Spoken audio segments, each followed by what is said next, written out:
Good morning. My name is Chandramouli, lecturer in mechanical engineering, worked at Government Polytechnic Warangal. My subject engineering materials. That major topic iron carbon equilibrium diagram. So in that today's subtopic is percentage of phases. How these phases are determined by using lever rule with the help of photos, animations and diagrams. So recap, in this previous class we have discussed about iron carbon equilibrium diagram, various thermal reactions. So how much percentage is there, where the reactions are getting eutectic, eutectoid, periodic reactions, which phases or transformation is getting, all are discussed in previous class. So today's objectives of the class, on completion of this period you would be able to know lever rules and percentage of phases So lever rule. So lever rule, the rule can be applied to many phase regions. It provides the proportions of the constituent spots at the any point of the phase diagram. Suppose we'll see this diagram. This is a solidus line. So this is the liquidus line. So top side is called the liquidus line, bottom side is called the solidus line. So where in at anywhere, suppose we indicate A and B. Suppose you point X. In that point X, you will find out by using the lever rule. So applying the lever rule to the eutectoid steels, 0.8% of carbon at 723 degrees centigrade.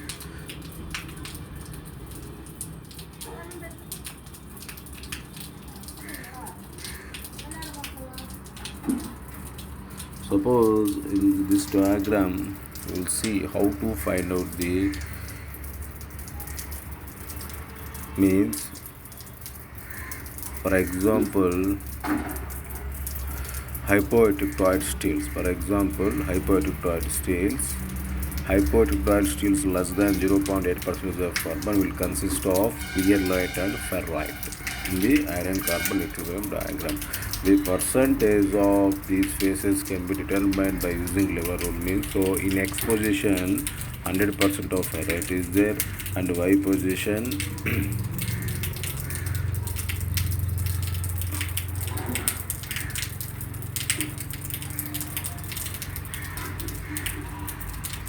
and Y position 100% of perlite is there. But we find Z point means we'll see. So percentage of perlite is equal to XZ divided by total XY into 100. So that is first 0.2 XZ by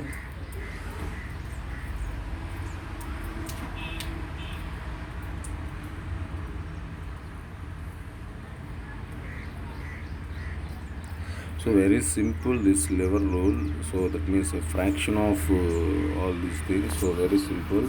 First you will find the percentage. So at the X you know, Y use them. So X means 100% of perlite. So Y means 100% of ferrite and perlite. So intermediate any portion you find out the Z. That means we will find percentage of ferrite in Z place, percentage of perlite in X place. So percentage of perlite means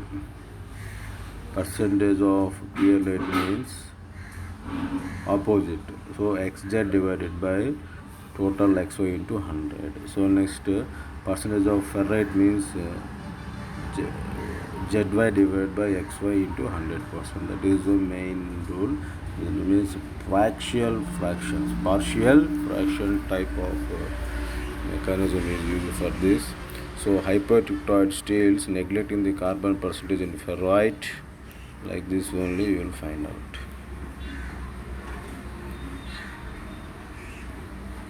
So you will see the animation how these are calculating.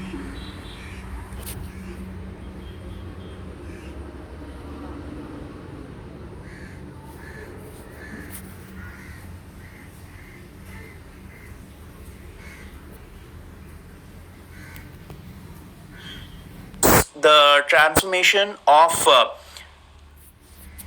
graphite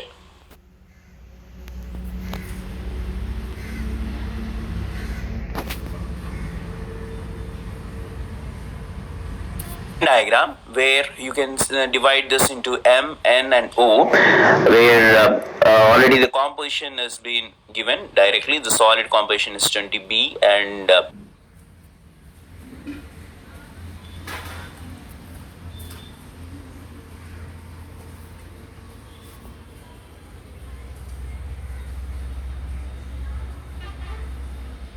call this as the Sordius line, which is marked by this line. So when you draw a horizontal line which cuts this liquidious line and the Sordius lines at 2 points, at one at here and one here, they directly, when on dropping to the base line,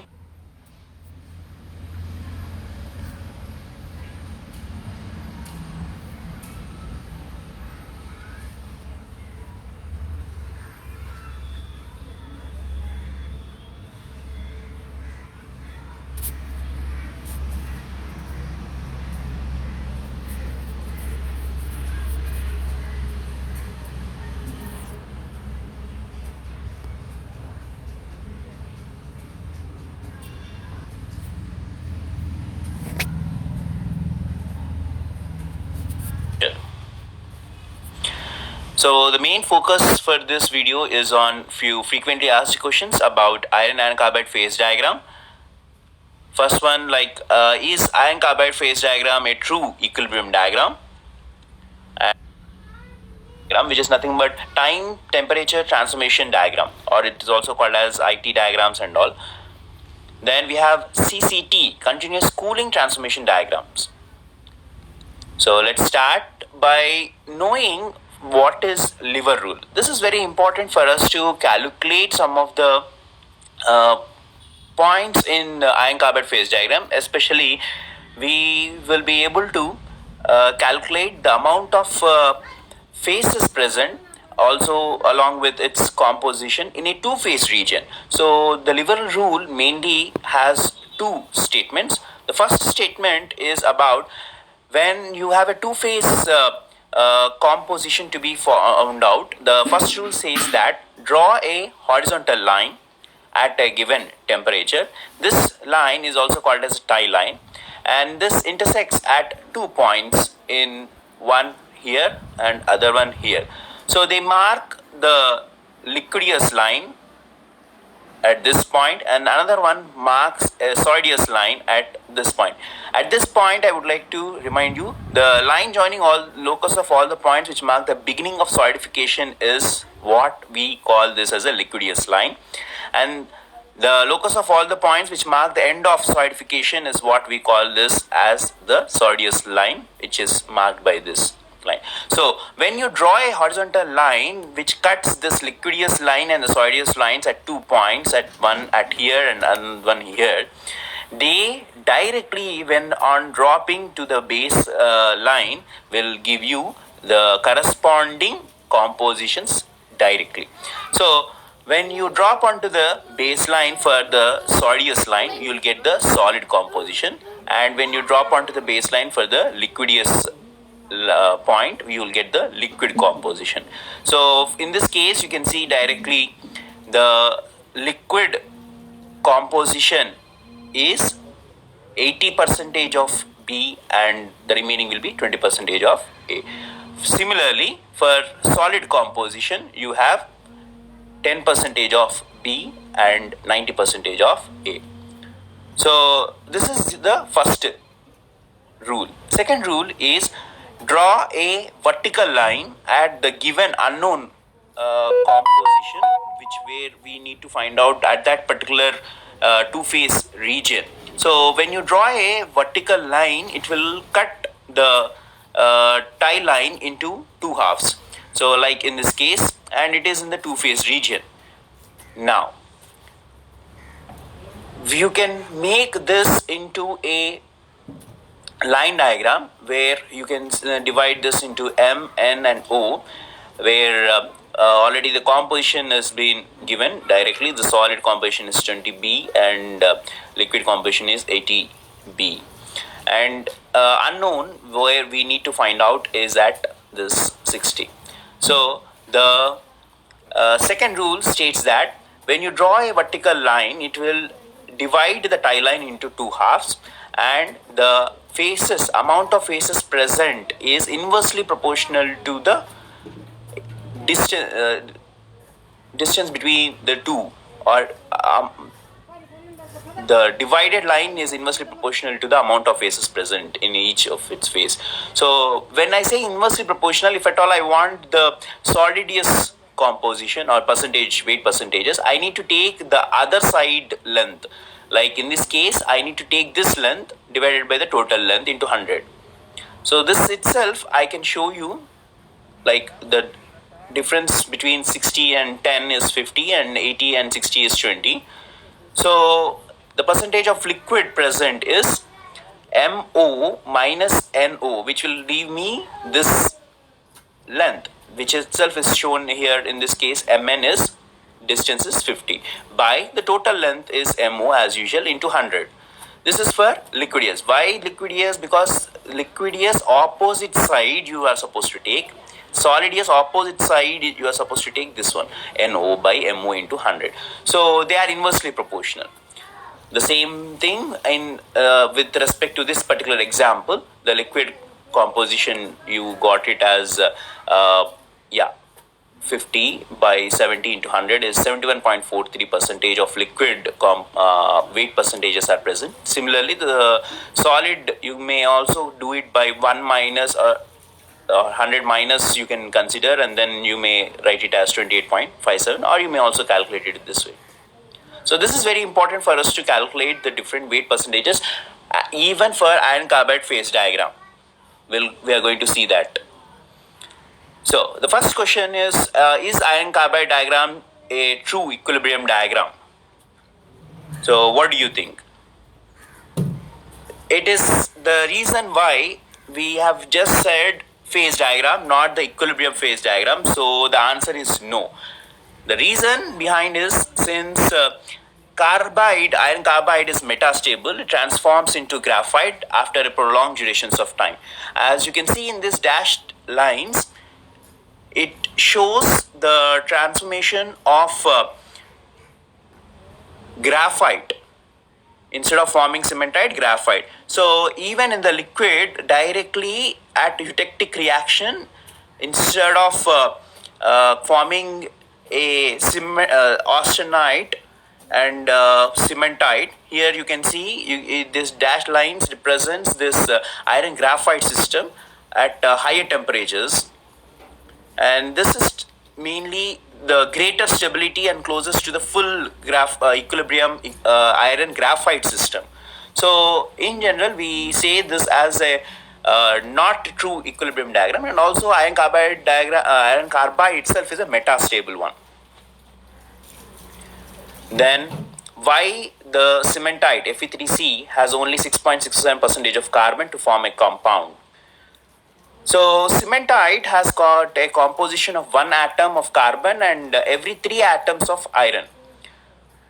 Now the atomic mass of carbon is 12 grams per mole and the iron is 56 grams per mole.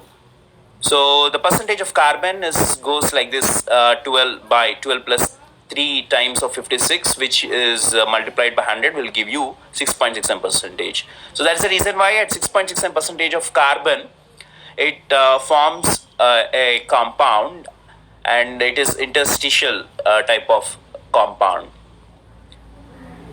Then coming to the next one, this is very important. Now here we have the carbon solubility.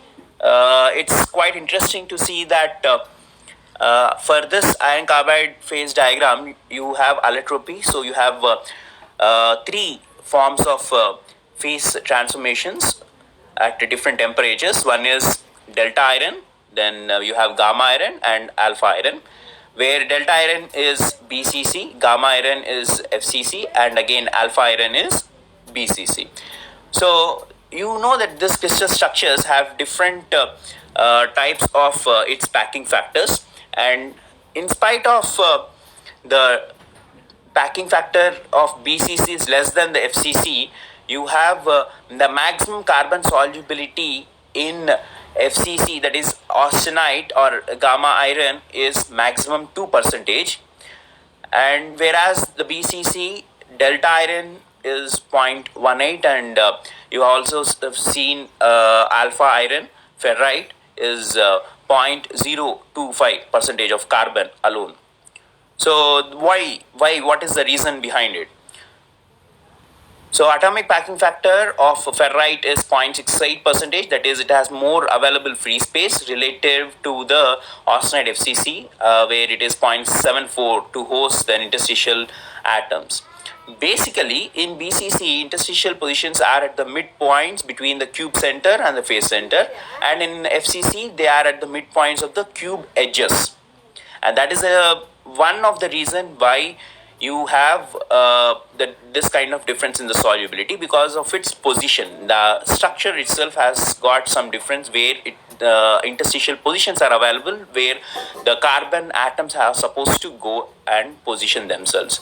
And another reason is the largest interstitial sphere that would just fit in the BCC has the radius of 0.36 Armstrongs, whereas the largest interstitial sphere that would just fit in FCC has a radius of 0.52 Armstrongs. Since FCC interstitial positions are larger, and therefore the distortion in the regular crystal structures are much lower. Hence, the solubility of carbon in austenite is 2%, greater than the solubility of carbon in ferrite, which is 0.025%. It is like you are trying to fit a carbon which has got 0.66 Armstrongs of atomic radius to fit in BCC and FCC structure, where the maximum radius in BCC is just 0.36.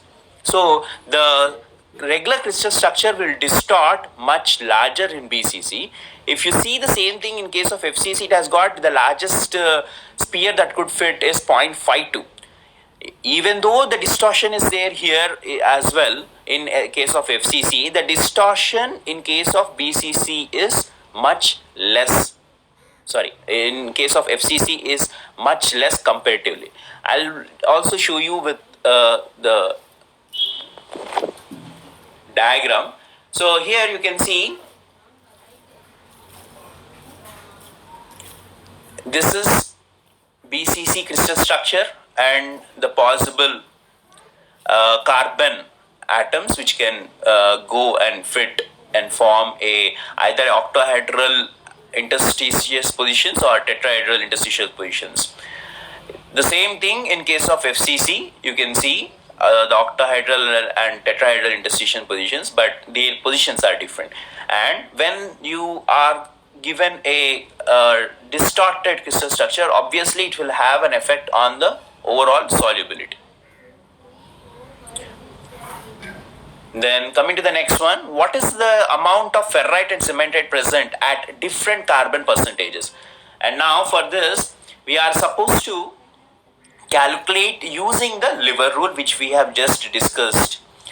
So here at I'll consider it in 4 or 3 different cases. First case, let me consider in the less than eutectoid composition, which is a hypo-eutectoid region. I'll consider at 0.4% of carbon. So at this 0.4% of carbon, and let me consider at 723 degrees centigrade itself, where it will form the pro-eutectoid ferrite and perlite.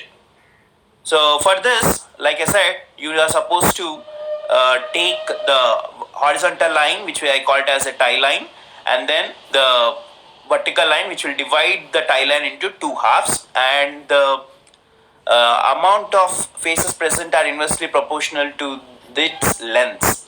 So I can convert this into a tie line, and here we don't have liquidius and solidus like we have discussed for the general example. Here we are supposed to see what is the mixture that we are going to get in the final product. So here, after this reaction or below this line, you are entering into a hypoeutectoid region where we get a proeutectoid ferrite as well as a perlite. So I am supposed to consider between these lengths which we get the ferrite maximum solubility, perlite maximum solubility. So that will be nothing but ferrite will form at 0.025% of carbon and perlite at 0.8% of carbon. And you are considering for 0.4% of carbon what are the amount of faces present, or what is the amount of ferrite composition and what is the amount of cementite. So, like usually what we do, we are supposed to calculate this distance and then this distance, which 0.4 minus 0.025, which is nothing but 0.375, whereas 0.8 minus 0.4 will give you 0.4 as well. So at 0.4% of carbon, the percentage of proeutectoid ferrite is nothing but, if I want ferrite, I am supposed to take this length, which is NO by the total length, MO into 100. So that will be 0.4 by 0.4 plus 0.375 will give you 0.775 into 100, which is nothing but 51.61%. Similarly, for perlite, you may also take it as 100 minus 51, which is also right, or you may also calculate for perlite, I am supposed to take MN by MO into 100, which will give me 0.375 by 0.775 into 100 will give me 48.39%, more or less 50% at 0.4% of carbon. Now, the next one will be at 0.8%, where I am supposed to calculate not for the perlite, it is the mixture that we call it as a perlite. So when it is at 0.8, we get 100% perlite, which is a mixture of ferrite and cementite. So this is where you need to be very conscious about, because this diagram represents only up to 2% of carbon because it is about the steel, but in this steel you are getting a mixture of ferrite and cementite, which is not shown in this table, in this diagram. That cementite will be formed at 6.67% of carbon. The previous slide itself we have discussed. So you are supposed to draw this lever rule between ferrite and cementite, and that's where ferrite will be formed at 0.025% of carbon, which is known to you already, and perlite at 0.8% of carbon, and the cementite which has to go till 6.67% of carbon, like shown in this case. So again, the difference between 0.8 minus 0.025 is nothing but 0.775% of carbon. And here for the cementite, we get 6.67% of carbon minus 0.8, 5.87% of carbon. So this is very similar. So the percentage of ferrite is OQ. So ferrite, this side, you are supposed to consider that is OQ by MQ into 100, which is 5.87 by 6.645, because it is addition of both total length divided by total length. So 6.645 into 100 is nothing but 88.34% of carbon, sorry, ferrite. Then if I want a cementite, I am supposed to take this length, which is nothing but MO by MQ into 100, which will give me 0.775 by 6.64% into 100, which is nothing but 11.66%. Then coming to the next, let me consider at 1% of carbon. So at 1% of carbon, also it is in hypereutectoid system, wherein the mixture will be proeutectoid, cementite and perlite. So I am supposed to take the distance only till the perlite, that will be 1 minus 0.8, which will be 0.2, and till the cementite, because I am going to get the proeutectoid cementite here, so which will be 6.67% minus 1, which is 5.67. So for 1% of carbon, percentage of perlite will be PQ perlite, so opposite side, PQ by OQ total length into 100, which is 5.67 by 5.87 into 100, which is 96.59 percentage of perlite. And for proteictite cementite, OP by OQ total length into 100, which is 0.2 by 5.87 percentage into 100, which is 3.41 percentage of cementite. So this is how at any given percentage of carbon you may find out the different percentage of ferrite and cementite present, or for that fact you may consider it for any composition for any kind of phase diagram. And it is better if you can use a graph sheet, you will get the divisions also possibly very close to the true equilibrium diagram. Now, the next important question which we all must answer is what makes steel such an important engineering metal? So I'll give this one of the reason based on the previous calculations that we have already done it. So we have considered 0.4 percentage of carbon, 1 percentage of carbon, and I am going even for 2 percentage of carbon in the similar way. You may also try it out and calculate. I got it as perlite as 79.56 and proteictite cementite as 20.44 percentage of carbon.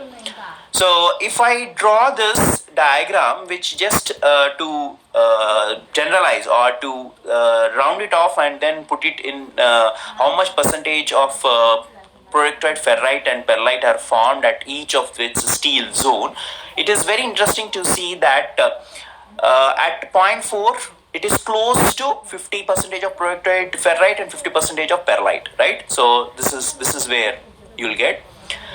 And at 0.8 obviously 100% of perlite, right? Then at 1 percentage of carbon, perlite is 96.59 and the remaining 3.41 itself is proteictite cementite, like you can see here. And the remaining at 2 percentage of carbon, you have proteictite cementite 20.44 percentage of, and then you have the perlite 79.56 percentage, right? So this shows that we have quite different variations that is possible with respect to ferrite, perlite and cementite. And we also must remember what is the property, mechanical property of ferrite, perlite and cementite. So here ferrite is very soft and ductile and perlite is medium hard. Cementite on the other hand is very hard and brittle. So suppose if you select somewhere at 0.4 percentage of carbon, you are selecting a material which is having ferrite 50% and 50% of perlite, which is giving you a combination of some soft, ductile to medium hard. And this is possible when you vary the percentage of carbon accordingly and choose the microstructure accordingly. And for pure perlite, you may get medium hardness. And when you select something close to the cementite, as the cementite percentage increases, you are increasing its hardness and brittleness. So this is how you may use the percentage of carbon to select for different applications of engineering materials. So this is where steel has this unique possibility of varying these compositions and getting different type of properties, mechanical properties in a given metal. So that makes the steel very important engineering metal. Now coming to the discussion about the triple T diagram, which is time temperature transformation diagram. Before that, we are supposed to understand why this is so important. So this comes under the phase transformations in steel. So here we know that austenite is not stable below 723 degrees centigrade, and this austenite transforms into other forms of perlite and cementite or even ferrite. So while transforming, how this transformation is taking place is being studied at different time temperatures, and this is being plotted on a single curve. And the way we do that is also having two different ways. Like if you know take to that subcritical temperature and then cool it rapidly, then you may get in this way, like perlite, which is coarse grained, then we may get perlite with fine grain, then upper bayanite, or then lower bayanite. And this is possible when you decrease the transformation temperatures. So when you keep on decreasing these transformation temperatures, you may get different types of microstructures, starting with coarse grained perlite, then fine grained perlite, then you may get upper bayanite and then lower bayanite. The other way of doing that is by I'll call this decrease in temperature or transformation temperatures, which we call it as a isothermal transformations, or also called as IT. And this is what is time temperature transformation is all about. Then the other way of doing that is when you cool at increasing cooling rates. Now, when you have very, very slow cooling, then we have it with the first formation as perlite coarse grain, then perlite fine grain, followed by perlite and martensite, and then martensite. This is by increase of cooling rate. So this is how you are increasing the cooling rate. I'll show you how it is possible, and this is what we call it as a continuous cooling transformation, in short CCT. So basically, to understand the difference between this triple T and CCT is, triple T, when you take the austenite and cool to some subcritical temperature and then rapidly cool it. So here we are just trying to see using the diagram how we are getting different phase changes in of steel, and that is what is triple T diagram. And when you can increase the cooling rate by using different medium to cool to the room temperature, so the medium will have different cooling rates of bringing down the crystal structure or bringing down the microstructure. So the basic difference is in the way we do that. So decreasing the transformation temperature and increasing the cooling rate. Obviously, this is not practically possible, whereas this one is practically possible. That is, CCT is practical, because here we are trying to increase the cooling rate, which is by using different medium. Okay, so coming to the time temperature transformation diagram, how are we supposed to draw it? So it plots between time in seconds, and you can see it is plotted even for 0.1 seconds, still 10 power 5 seconds, which is, we consider it as 1 day. And obviously for temperature, and we are supposed to take austenite transformation. So this time temperature transformation diagram is for austenite microstructure, how it is transforming to austenite in steel. So austenite in steel is stable only about 723 degrees centigrade, and below that it is not stable. So this first transforms into different forms, and here also we have the beginning of transformation and the ending of transformation. So we have also taken 50% of transformation. This is how it will look like. So this marks the beginning of transformation, 50% transformation, 100% or end of transformation. And you can see it looks like an S curve, or it has this is where the nose is, right? So we call that as nose region, which is around 550 degrees centigrade. And this is the zone where the austenite is unstable. And like I said, this is the start, this is finish line, and 50% finish. So this marks perlite start and perlite finish. Then you have bayanite start, bayanite finish, as well as martensite start and martensite finish by this temporary horizontal lines, which is marked by dashed lines. So we get perlite coarse one, perlite medium, and then you have perlite fine grain.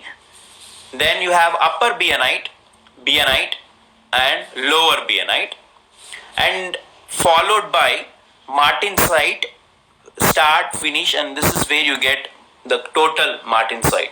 Now, like I was mentioning in the previous slide, if you try to see the hardness for these transformations, you will get coarse perlite, which is around 20 Rockwell hardness.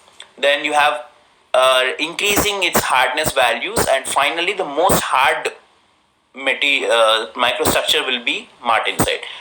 So if at all I take this austenite and draw till this point where I'll be able to transform to perlite. So this is basically when you cool it very slow, which is what the equilibrium diagram also talks about. Then you have, when it cuts at this particular zone, you may get as perlite, then BNite, and followed by, when you cool very rapidly, martensite. And this martensite, why is it so hard, is because you are not giving much time, or in fact to that matter any time at all, for carbon to come out and form any other intermediate products. So whatever the amount of carbon present in the austenite will be cooled rapidly by not giving any diffusion to take place. So it is also called as a diffusionless process, and it is a super saturated solution of carbon mixed in austenite.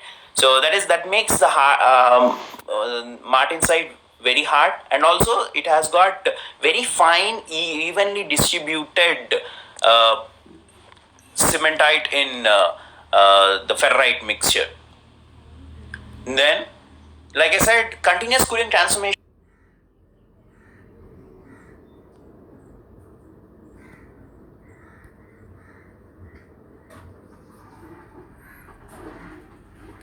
So like this you will calculate the percentage of composition by using lever rule.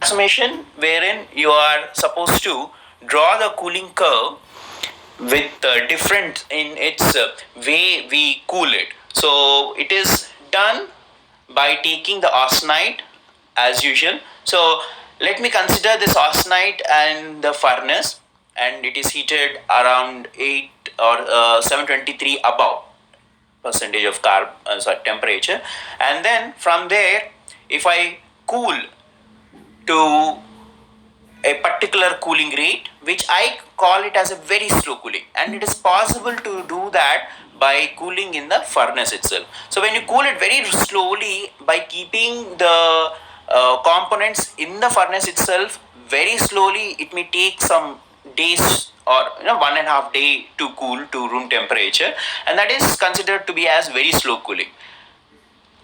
And then you may also use another situation where I need to cool it moderately. So in this another situation, let me take the component out and keep it in the outside, which is like air cooling.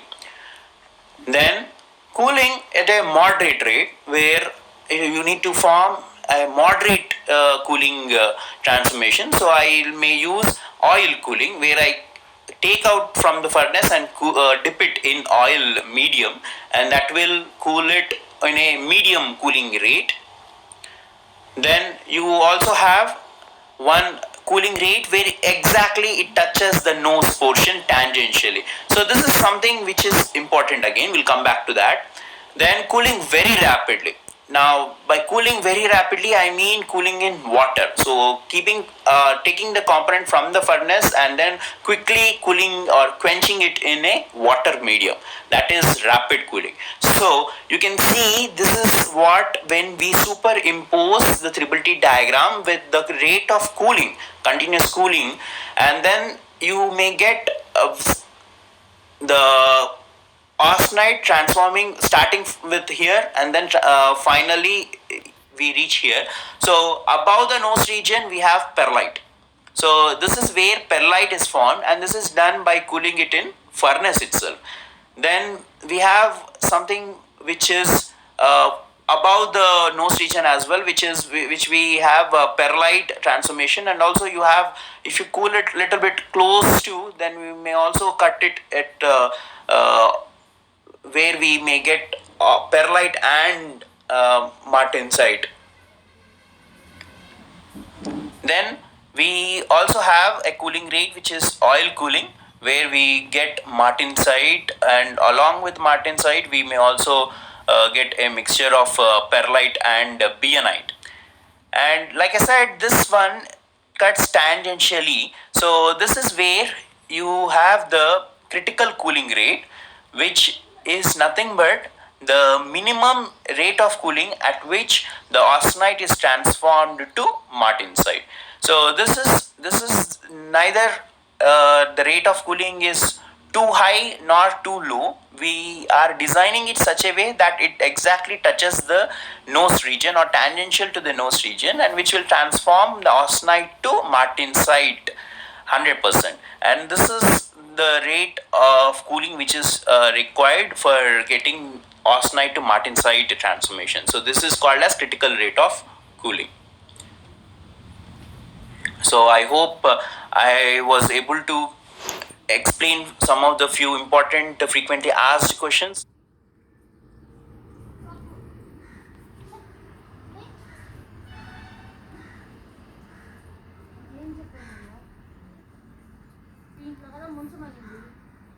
So after completion of this animation, so this is a very clear indication. So finally today's summary is, in this class we have discussed about lever rule and percentage of faces, and also find the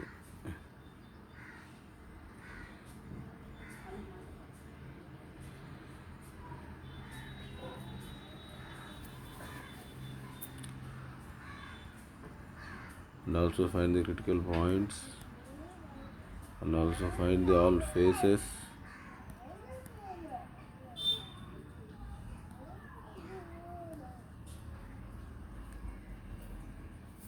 and cooling rates also finally. Thank you.